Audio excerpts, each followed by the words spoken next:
Well, we are in part 2 of this series, Brave, and where we started this journey together last week was, right here, that all of us have a circle of relationships. Your relationships are different than mine. We might have some of the, common relationships, but here's the thing that makes it so vastly different. That you're at the center of your circle and I'm at the center of my circle of relationships. And across the entire circle of relationships, there's different levels of relationships, right? At the very outer are strangers, then acquaintances, then family, or friends, then family. And we get all of that. But as we move today through part 2, through the rest of this series, what I want to do is really kind of shine the spotlight, just kind of hone in on those two inner circles, our friends and our family. Now, in our friend circle, we have friends all over the place. Some are really close to us. Some are really far away from us. Some are moving closer. Some are moving further away, right? We have friends all over that circle. But when it comes to our family circle, there are two very distinct circles within our family circle. At the very kind of inner part of our family circle is, that's our immediate family, our parents or siblings. We didn't get to choose them, right? We got stuck with them. And maybe that's life-giving for you. You had an awesome mom, an awesome dad. Your parents loved each other. You have great siblings, right? Maybe that's life-giving. Or maybe for you, that inner circle is really complicated. Maybe there's a lot of pain and hurt attached to that inner circle. That next family circle is your extended family. Your grandparents and aunts and uncles and cousins and second cousins, and the list goes on. Now, what's interesting is for me and my wife Kim, we're in a season of transition. You see, our immediate family has changed. Why? Because our older daughter just got married. So she's leaving our immediate circle and she's developing her own with her new husband. And now they have an immediate family circle.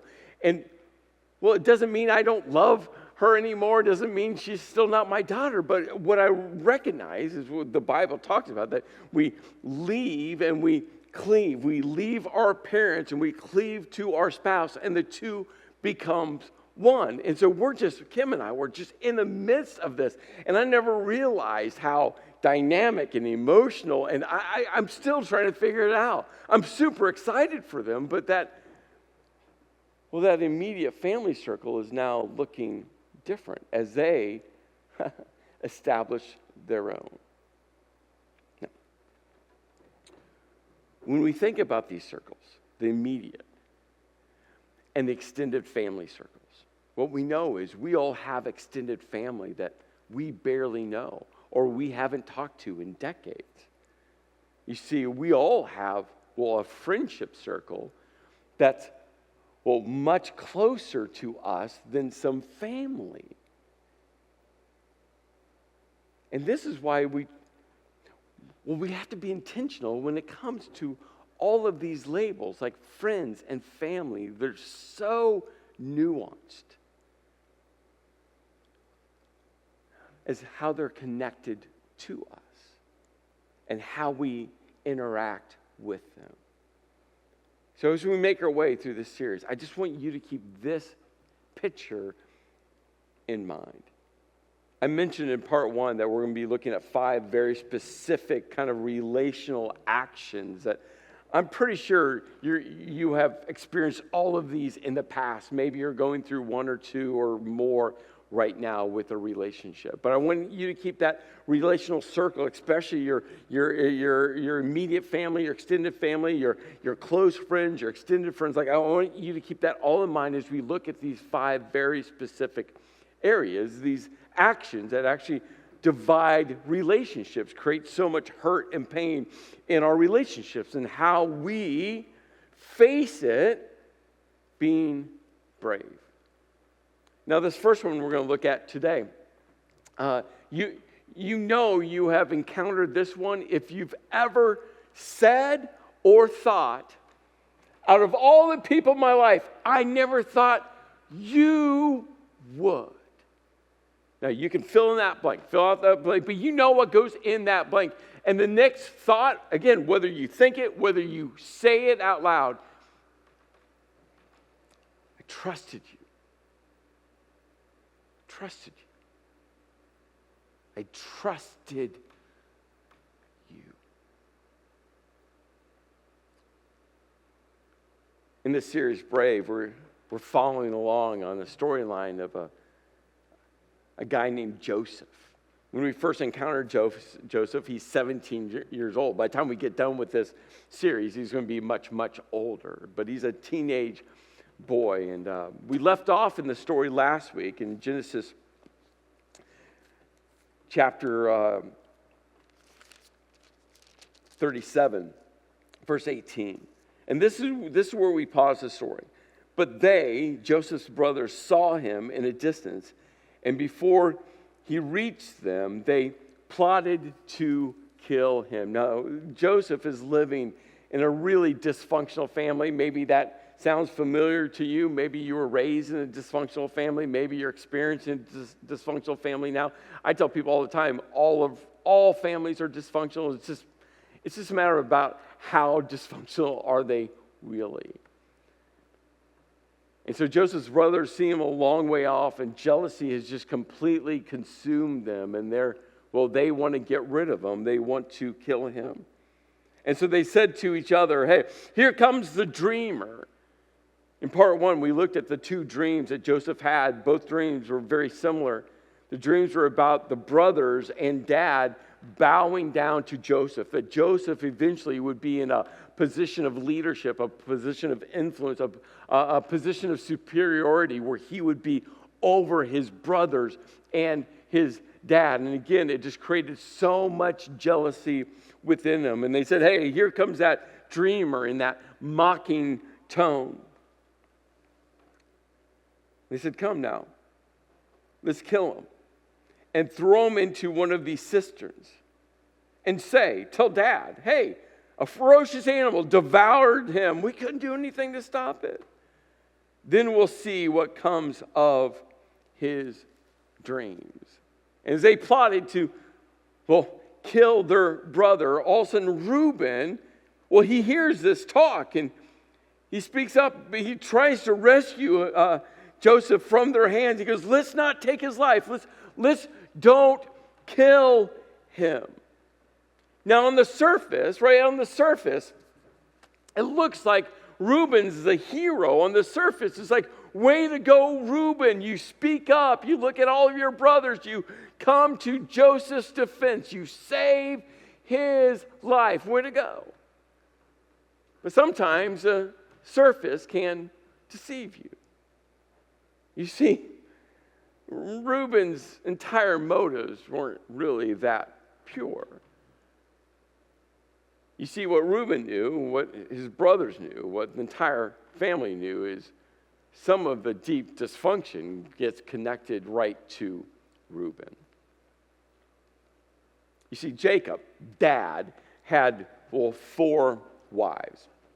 Leah was his first wife, and actually he didn't love Leah. He loved Leah's sister, Rachel. He loved Rachel the most. Now, in this moment of the story, Rachel passed away years before, giving birth to the youngest son, Benjamin. So Rachel's no longer, but Jacob loved Rachel the most. But Laban, Leah and Rachel's dad, tricked Jacob into marrying Leah first, then Rachel. Laban also gave each one of his daughters, Leah and Rachel, a handmaid, a servant. To Leah, he gave Zilpah, and to Rachel, he gave Bilhah. Well, over the course of time, Leah and Rachel decided to give Jacob, their husband, their servants, their handmaids, to Jacob, as the Bible calls them, concubines.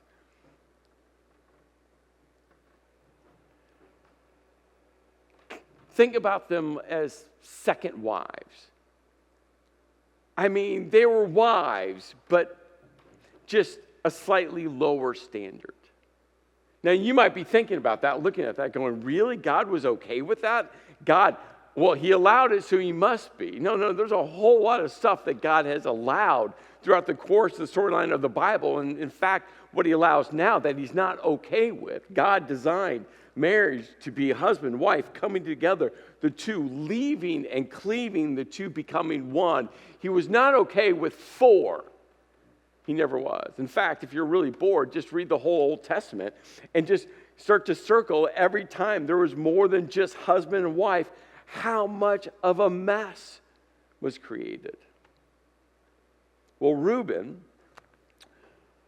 was born first. He was the oldest out of all the boys, the oldest son. And he was born to Leah. The firstborn in ancient times, and we get this to this day, the oldest son, right, has a unique position in a family. And in ancient times, it was the position of influence and authority and leadership. In fact, most of the time, the oldest son got the blessing and the birthright. It was a big deal thousands of years ago. But Reuben had kind of lost that authority and that influence. Why, you might ask? Well, there's one little verse tucked away in Genesis that just lets us into a pretty dark family secret that wasn't so secret. You see, what we discover is that Reuben one day sleeps with his stepmom, Bilhah, and Jacob, his dad, finds out. Again, because family secrets aren't so secret. Can you imagine the dysfunction of that action? And not only did Jacob, dad, know this, all the brothers had to know as well. And so Reuben might look like a hero, but maybe, just maybe, his motivations are a little skewed. So Reuben says, don't shed any blood. Throw him in the cistern here in the wilderness, but don't lay a hand on him.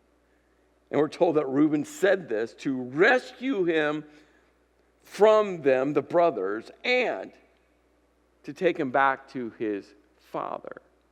Now, I read that statement, and I think this reveals a lot.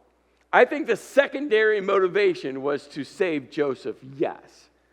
But I think the primary motivation was to take Joseph back to dad to say, Dad, by the way, brothers were going to kill your favorite Joseph. The brothers had plotted out, they schemed it out, but I saved your favorite son. I think Reuben was trying to earn back some of that favor, to earn back some of that influence, to say, hey, Dad, I'm really sorry for sleeping with your wife, my stepmom. I'm really sorry for that.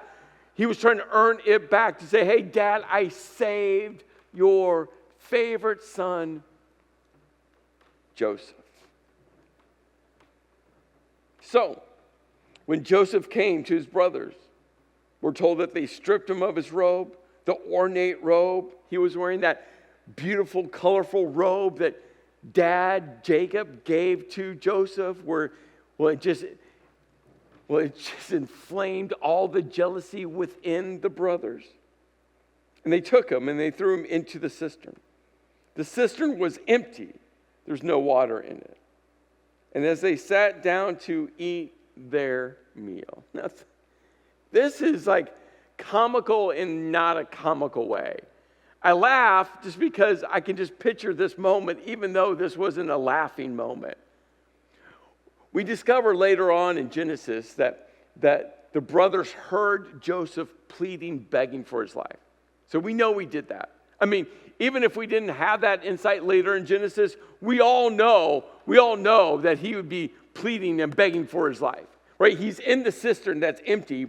The brothers sit down to have lunch, have dinner, have a meal. And Joseph's in there begging for his life. As they eat, as they talk, as they laugh, as they will just kind of ignore Joseph.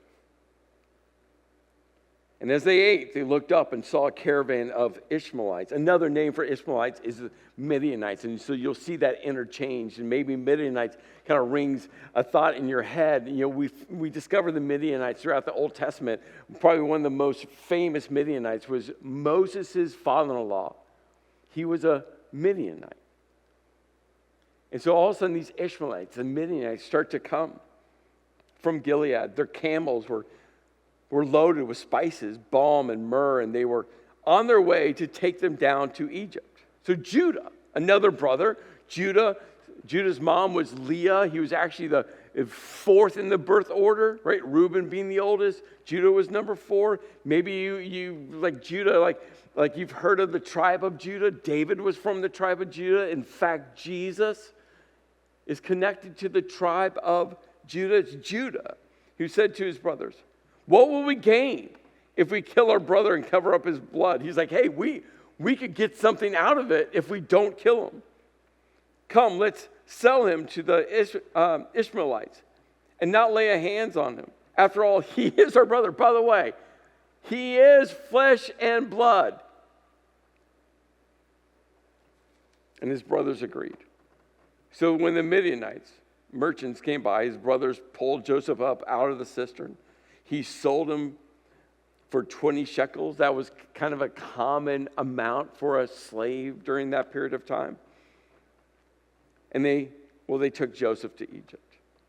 But when Reuben returned, and we're not sure where Reuben went, but when he returned to the cistern and saw that Joseph was not there, he tore his clothes. He went back to his brothers and said, hey, the boy isn't there. Where can I turn now? What am I going to tell Dad? What am I going to do? Now the brothers got together. They had to have some story to tell Dad. So they grabbed the robe, they killed an animal, they covered the robe in blood, and they took it to Dad, knowing that Dad would automatically think that an animal had killed Joseph, and that is exactly what Jacob thought. The brothers tried to console their dad, and Jacob wanted nothing to do with them. And Jacob goes, no, I will continue to mourn until I join my son in the grave. So his father wept for him.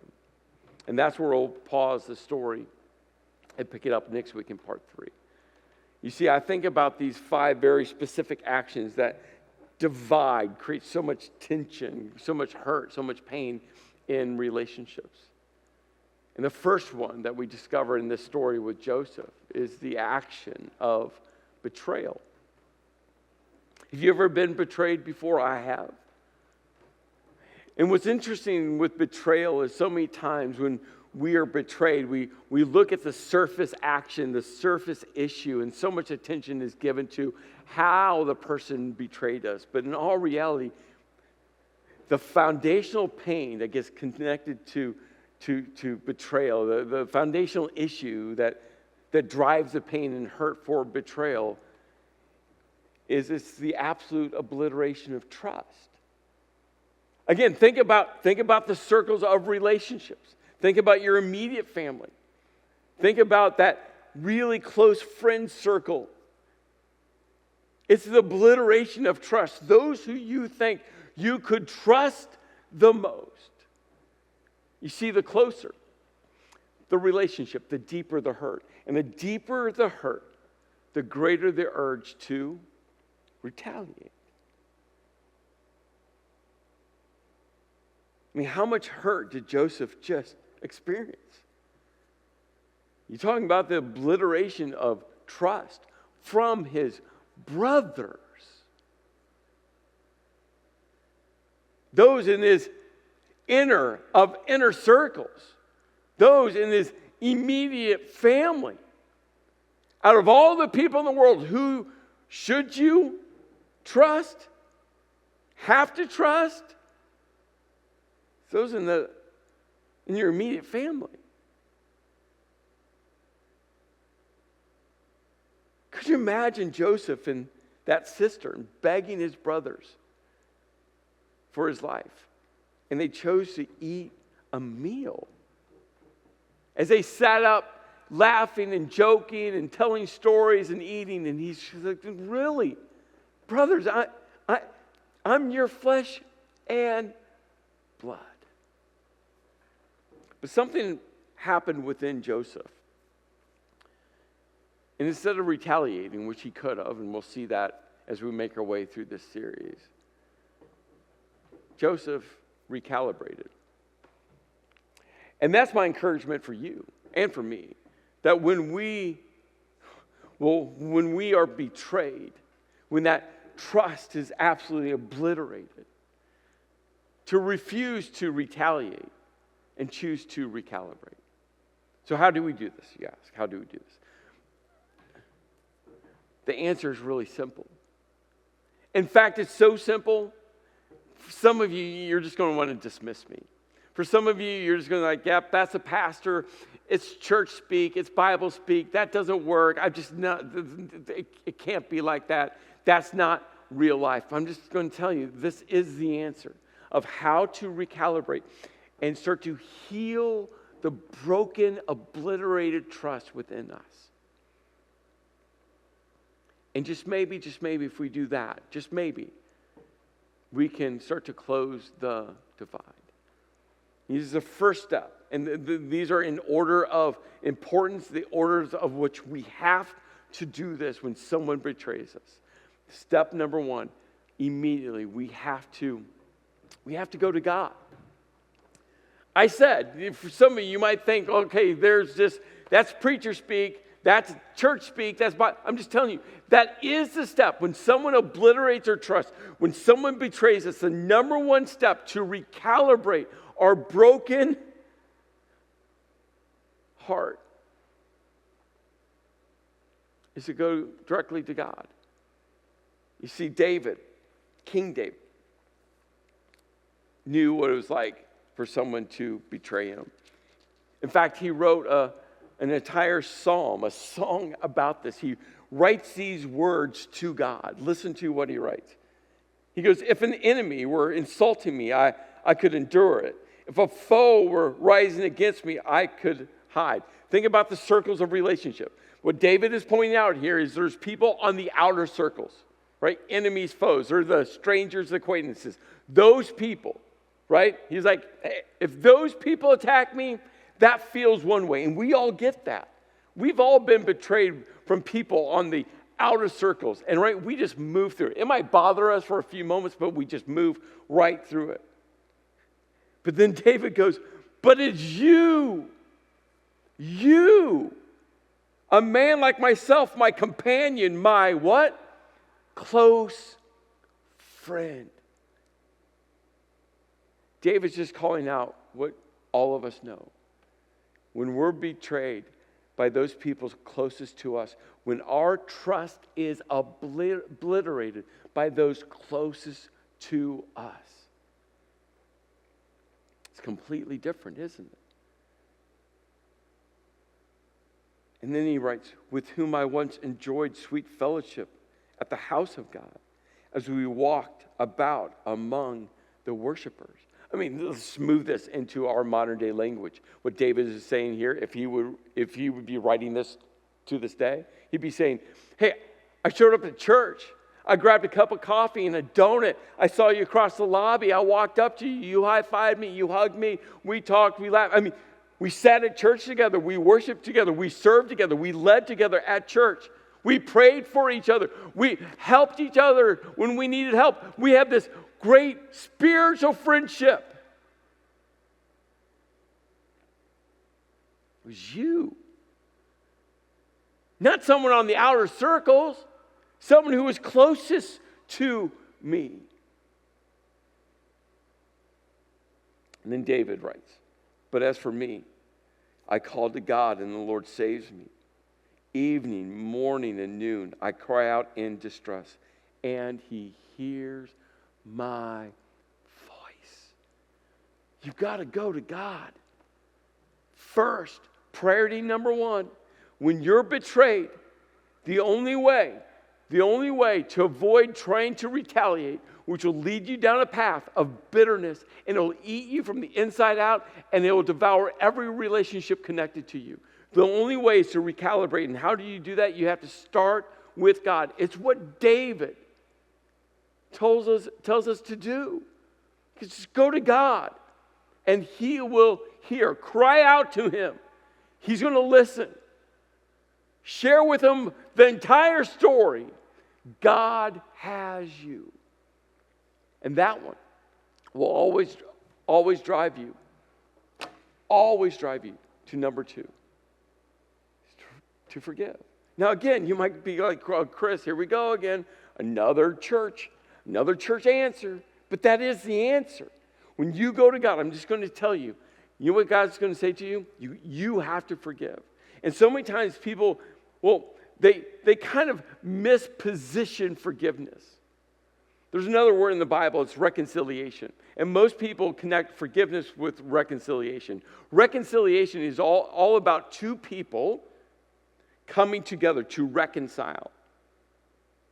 Right? That's closing the gap. That's closing the divide. It's coming together. But here's the thing with reconciliation. Both people have to desire to heal what has been broken.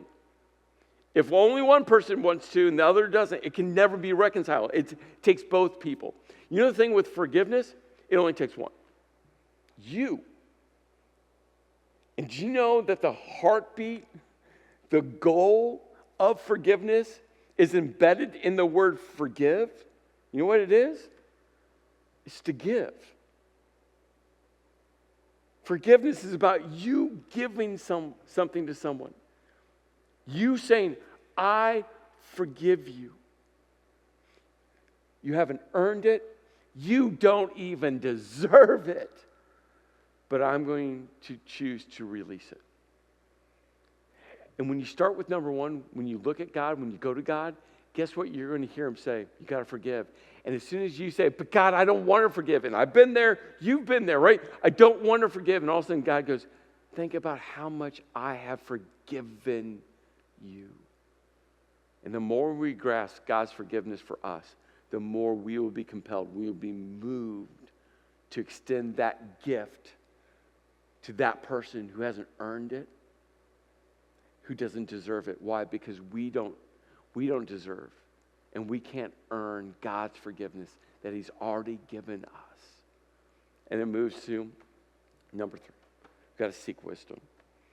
Go to a spiritual leader, someone who's not directly connected to that relational betrayal, and just seek wisdom, guidance. Spiritual leader who's not directly connected. This is so important. This summer, my wife and I had several people message us, show up at our house to sit down with us to seek wisdom. I'm not saying I'm the wisest person, but they just wanted to seek wisdom to navigate a very difficult relational situation. And I said to both of them, I'm just so thankful that you were proactive. They talked about forgiveness.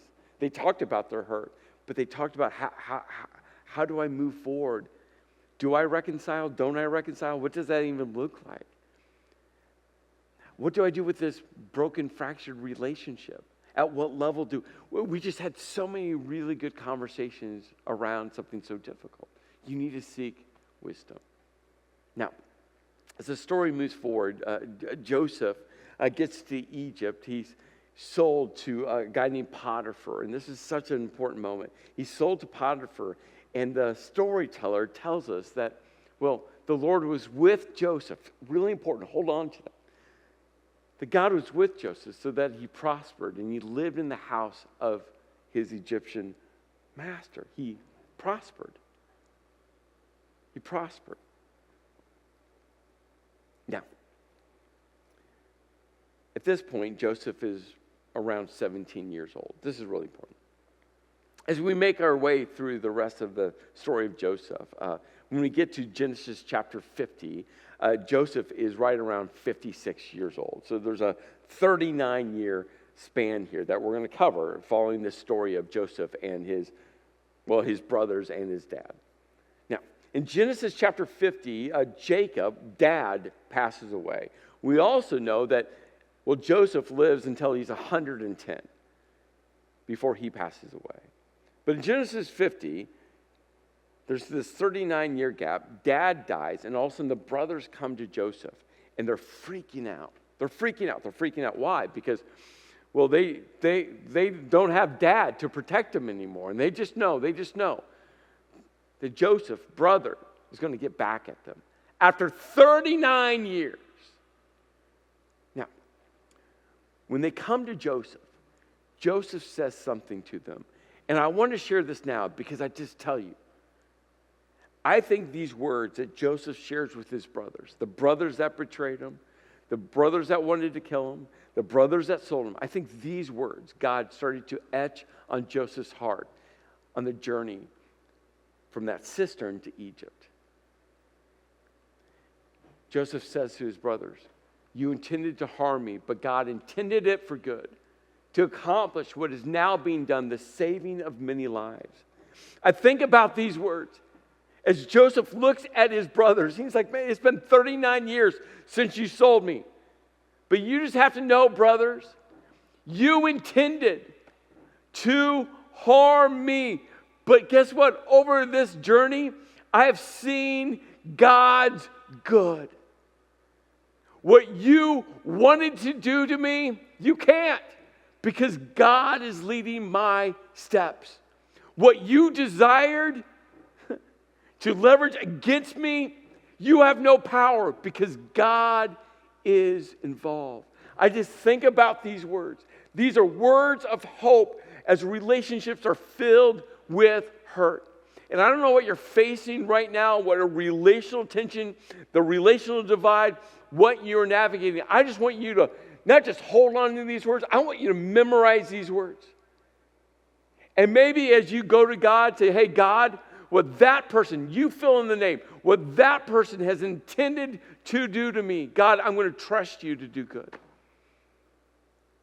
How that person so intentionally tried to hurt me, God, I'm looking for your good. Because I trust that out of my hurt, out of my pain, that if I keep my eyes on you, I extend forgiveness, I seek wisdom, wise counsel, that God, I'm just going to trust that one day, at one moment, your good is going to surface, even in my hurt and even in my pain. You see what I want to encourage you with is when you look up, when you go to God, say these words to him.